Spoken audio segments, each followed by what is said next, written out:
ములుగు జిల్లాలోని వనమహోత్సవం కార్యక్రమంలో మంత్రి సీతక్క పాల్గొన్నారు. ఎకో టూరిజం పార్క్లో జిల్లా అధికారులతో కలిసి మంత్రి సీతక్క మొక్కలు నాటారు. రాష్ట్ర ప్రభుత్వం ప్రతిష్టాత్మకంగా నిర్వహిస్తున్న వనమహోత్సవం కార్యక్రమంలో ప్రజలందరూ భాగస్వామ్యం అవుతూ మొక్కల పెంపకంలో పాలు పంచుకోవాలని కోరారు. తన చిన్నతనంలో అడవులపై కవితలు రాశానని, అడవిలో పుట్టి అడవిలో పెరిగిన తనకి అడవులంటే చాలా ఇష్టమన్నారు. 2 కోట్ల రూపాయలతో ఎర్రగట్టమ్మ వద్ద ఎకో టూరిజం పార్క్ను ఏర్పాటు చేశామని, పర్యాటకుల సందర్శనార్థం త్వరలో ప్రారంభించి అందుబాటులోకి తీసుకురాబోతున్నట్లుగా పేర్కొన్నారు.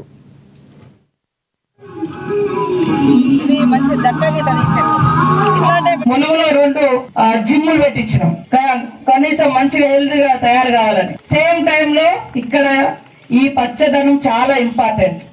నేను కూడా ఒక రోజు ఇది అయిపోగా కానీ కంప్లీట్ అయిన తర్వాత డిఎఫ్ఓ గారు, నేను, కలెక్టర్ గారు, మేమందరం ఇదంతా వాకింగ్ ఎట్లా చేయాలో ములుగు ఈ చుట్టుపక్కల కూడా చూపిద్దాం. వరంగల్ కూడా ఇక్కడికి వచ్చి వాకింగ్ చేసి పోయేటట్టుగా ఇటు టూరిజం వస్తారు, మేడారం వస్తారు, వాటిని పోతారు, అర్ధగంట ఇక్కడ గాలి పీల్చుకొని పోవాలి, వాకింగ్ చేసి పోవాలి. అట్లా అద్భుతంగా దీన్ని తయారు చేసే బాధ్యత మరి రాహుల్ గారు, డిఎఫ్ఓ గారు తీసుకోవాలి. ములుగు అంటేనే అడవులు, ఈ అడవులలో కూడా ఎంత అందంగా ఉన్నాయి. మనం బ్లాక్ బెర్రీ చేసినాం.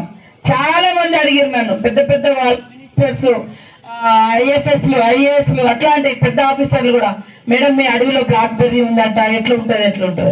ఇప్పుడు సెప్టెంబర్ వరకు రాకండి, తర్వాత రండి అని చెప్పింది. సో మనం అట్లా ఒక్కొక్క దగ్గర ఒక్కొక్క అద్భుతమైన ప్లేస్ ఉంది మనకి.